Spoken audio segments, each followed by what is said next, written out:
আসসালামু আলাইকুম, কেমন আছেন আপনারা সবাই? আমি আপনাদের দোয়া ভালোবাসায় এবং আল্লাহর অশেষ রহমতে অনেক ভালো আছি। আর আপনারা যে যেখান থেকে দেশ বিদেশ যে যেখান থেকে আমার ভিডিও দেখতেছেন তাদের আমার মন থেকে অনেক অনেক অনেক অনেক ভালোবাসা, দোয়া এবং অভিনন্দন থাকলো। আর এই যে দেখুন, আমি সকালবেলা উঠেই ঘুম থেকে উঠে আমি পরোটার জন্য ডো বানিয়ে নিয়েছিলাম।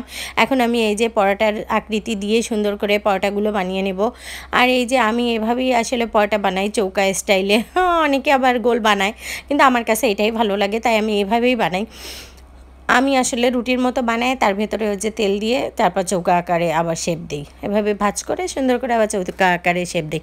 আর আমার এভাবেই খেতে ভালো লাগে। আর এই যে দেখুন, একদিকে আমি রুটি বানাচ্ছি, অন্যদিকে আমি রুটি আসলে ভাজতেছি। ভাজার জন্য আমি এখানে হচ্ছে তাওয়াতে রুটি দিয়ে দিয়েছি, রুটি তো না সরি পরাটা আমি তাওয়াতে দিয়ে দিয়েছি, এবং ওই পাশে আমি আবার আরেক হাতে আমি হচ্ছে পরোটাটা বানাচ্ছিলাম। তো আসলে এইভাবেই করতে হয়, কারণ আমার ব্যস্ত লাইফ, আমার ছেলে মেয়ে নিয়ে আমার একটু পরেই মাদ্রাসায় যেতে হবে। এর জন্য তাড়াহুড়া করে তাড়াতাড়ি করে করতেছিলাম, এক হাতে এইটা বানাচ্ছি, এক হাতে বেলতেছি।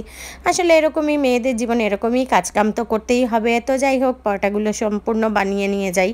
আর এখানে আমি আজকে পরোটার সাথে খুব বেশি কিছু না, আমার জন্য আমি চা বানিয়েছি, দুধ চা। আর বাচ্চাদের জন্য আসলে বাচ্চা এবং বাচ্চা বাবার জন্য আমি আসলে ডিম ভেজে নিব। আর আমার ছেলে মেয়ে আসলে ডিমের মধ্যে পেঁয়াজটা পছন্দ করে না, মানে পেঁয়াজ কী হয় দিলে একটা একটা করে বেছে আবার ওদেরকে দিতে হয়। তো এই জন্য আসলে আজকে ভাবছি পেঁয়াজ ছাড়াই ডিম ভাজবো।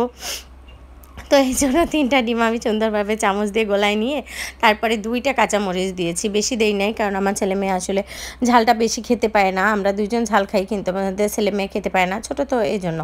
তো এইভাবে আসলে ভেজে নিব, এবং তার পাপা এবং তারা খাবে এই ডিম। আমার অতটা ডিম ভালো লাগে না, তাই আমি অতটা ডিম খাই না। মাঝে মাঝে না পারলে নয়, সেই মুহূর্তে খাই, অতটা পছন্দ না। আর এখানে দেখুন, আমি আমার কাজটাকে আরও সহজ করার জন্য কী করলাম জানেন? ফ্রাই প্যানে তেল গরম দিয়ে 3টা ডিম একসাথেই ভেজে ফেলছি। আসলে এরকমই করি মাঝে মাঝে, যখন অনেক ব্যস্ত থাকি তখন এভাবেই করা হয়। কারণ এই যে সকালের নাস্তাটা আসলে বানায় আবার দুপুরে রান্নাটা করে রেখে যাওয়া, এতে একটু কষ্ট হয় তাইতে। আর এই যে দেখুন, আমরা বাবার বাড়ি যাচ্ছি, হঠাৎ করেই একটা প্ল্যান হয়েছে যে বাবার বাড়ি যাব, একটা কাজেই যাচ্ছি। এজন্যই আসলে বাবার বাড়ি আসলাম। আর বাবার বাড়ি আসলে তো অনেক কিছুই খাওয়ার ওপরেই থাকি, এরকমই।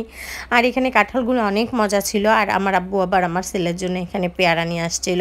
তা আমি আবার একটা পেয়ারা সুন্দর দেখে মানে একটা পেয়ারাই কাটছিলাম, কেটে আমি আর আমার ছেলে খাচ্ছিলাম। আমার মেয়ে 1টা 2টা খাইছে, তার বেশি না। আর এখানে যে মিষ্টির কথা কি বলবো, মিষ্টি তো এমনিই মিষ্টি হয়, এটা আর বলার কিছুই নাই। এখানে আমার আব্বু মিষ্টি নিয়ে আসছিল, যেখানে আমরা নিয়ে আসবো সেখানে সেই আমাদেরকে এনে খাওয়ায়, এরকমই অবস্থা। যাই হোক, আর এই যে আমার দাদির স্পেশাল একটা মাখা, এটা কি বলেন তো, দেখে বলতে পারবেন কি এটা? যদি কেউ আমার না মানে দেখেই বলতে পারেন, তাহলে সে অবশ্যই কমেন্টসে আমাকে জানাবেন। আসলে আমি বলে দিচ্ছি, পারবেন না হয়তো। এটা হচ্ছে যে চিপস আছে না, আপনারা আগে আমার বাবার বাড়ির ভিডিওতে দেখবেন যে একটা চিপস আমি হচ্ছে ভেজে খাইছিলাম চায়ের সাথে। তো ওই চিপসটাই ভাজার পরে সেটাকে আমার দাদি, মানে আমার দাদি মানে আপন দাদি না, পাশের একটা দাদি, তো যাই হোক, সে হচ্ছে কি ঝাল পেঁয়াজ কুচায় সুন্দর করে, আর হচ্ছে সরিষার তেল দিয়ে সুন্দর করে মাখায়। এটা আসলে আমি ফার্স্ট টাইম ট্রাই করলাম, আর আমার কাছে ভালোই লেগেছে, অনেক মজা লাগছে, যা বলার মতো না। আর এখানে এই যে দুপুরবেলা আমার আম্মু রান্না করতেছে। আসলে আমি ভিডিও করতেছিলাম না, আমি একটু আমার ছেলে মেয়ের সাথে টাইম স্পেন্ড করতেছিলাম, আর একটু ঘুমাইছিলাম, যেটা সত্য কথা। আসলে বাসায় এত বেশি কাজ থাকে, যার জন্য কখনোই মানে কোনো কিছুই আসলে করা হয়ে ওঠে না, মানে কাজের ঠেলায় নিজের জন্য সময় হয় না। তো ওই যে ঘুমাবো সেই সময়টুকু নাই, তো এই জন্য একটু ঘুমাইছিলাম। ঘুমের থেকে উঠে দেখি আম্মুর অলরেডি রান্না হয়ে গেছে, সে কলিজা রান্না করছিল।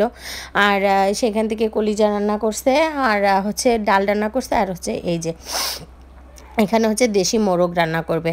তো এই জন্য আম্মু মশলা কষাচ্ছিল। তো আমি ভাবলাম কি যে তাহলে কোনো কিছু যেহেতু ভিডিও করি নাই, তো এটা একটু করে নেই। তো যাই হোক, এভাবেই আসলে মানে করতেছিলাম। তো এখানে আমার আম্মু সরিষার তেলের মধ্যে সমস্ত মানে মশলাপাতি দিয়ে সুন্দর করে কষায় নিচ্ছে। আর কি আর বলবো, বাবার বাড়িতে আসলে যে কোনো কিছু খেলেই আসলে সেটা অনেক মজা লাগে, এটাই স্বাভাবিক বিষয়, আমার মতো সবারই হয়।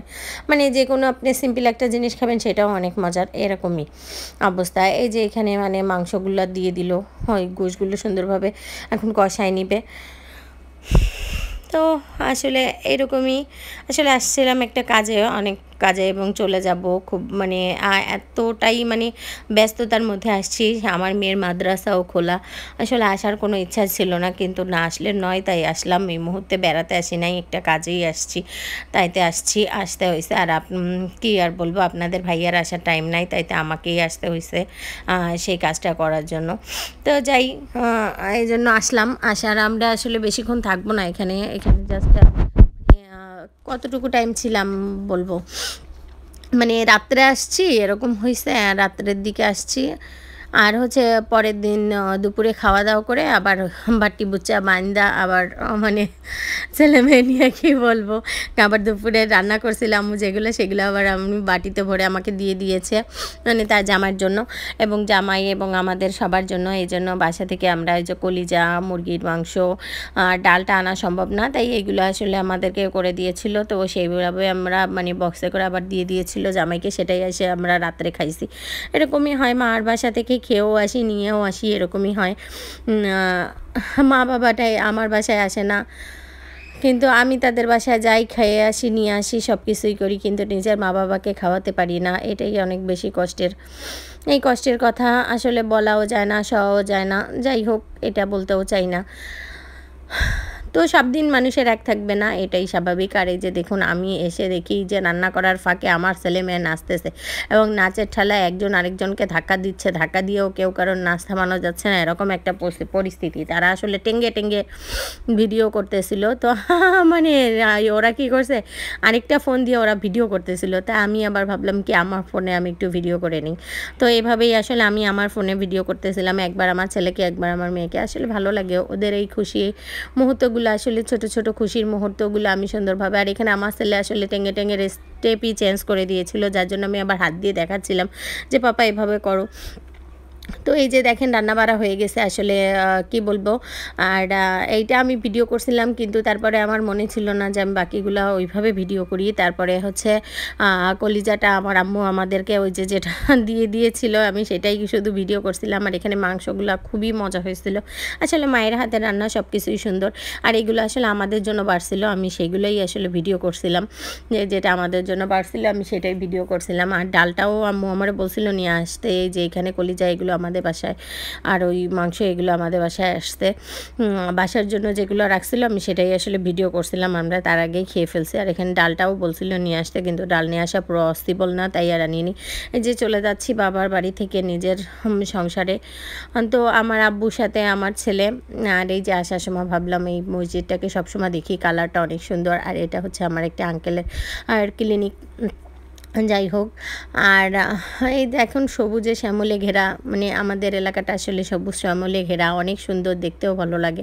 আপনাদেরও হয়তো বা দেখতে ভালো লাগতেছে কিনা আমি জানি না, তবে ভালো লাগলে অবশ্যই কমেন্টসে জানাবেন। আর এই যে এই মাঠটায় না আসলে ঈদের মেলা বসে এবং ঈদের নামাজটা পড়ানো হয়, পরবর্তীতে আবার ঈদের মেলা বসে। আর এইটা হচ্ছে আমার দাদু দাদি এইখানে শুয়ে আছে, এই কবরে গোরস্থানে, এইখানে কবর দেওয়া হয়েছে তাদের জন্য আপনারা অনেক বেশি দোয়া করবেন, তারা যেন তাদেরকে যেন আল্লাহ তাআলা জান্নাতুল ফেরদাউস দান করে। আর এখানে দেখেন আমি আমার ছেলের কথা কি বলবো, সে প্রচণ্ড দুষ্টামি করে। আর এখানে আমি তার একটু ভিডিও করতে চাইছিলাম, তখনই সে গাল একটা হা করে। আর এদিকে আমার আব্বু চিপস কিনে দিয়েছিল আমার ছেলে মেয়েকে, ওরা সেটা খাচ্ছিল আর দুষ্টুমি করতেছিল। আর আমার মেয়ে তো অবভিয়াসলি নানা বাড়ি থেকে যখনই আসে তার মন খারাপ থাকে, এরকমই হয় যে মানে যে রাগের ঠালা আমাদের কারোর সাথে কথা বলে না, মানে ও চাই কি সবসময় জানি আমরা ওইখানে থাকি, আসলে সেটা সম্ভব না। আর এই যে দেখতে দেখতে প্রায় আমাদের বাড়ির কাছাকাছি প্রায় চলে আসছি। আর এটা তো অনেকেই আপনারা চেনেন, এটা হচ্ছে পুলিশ ট্রেনিং সেন্টার। আর এটা ডেলিগেটের একটু কাছে, ডেলিগেট না সরি কি বলে এটা হচ্ছে ফুলবাড়ি গেটের কাছাকাছি। তো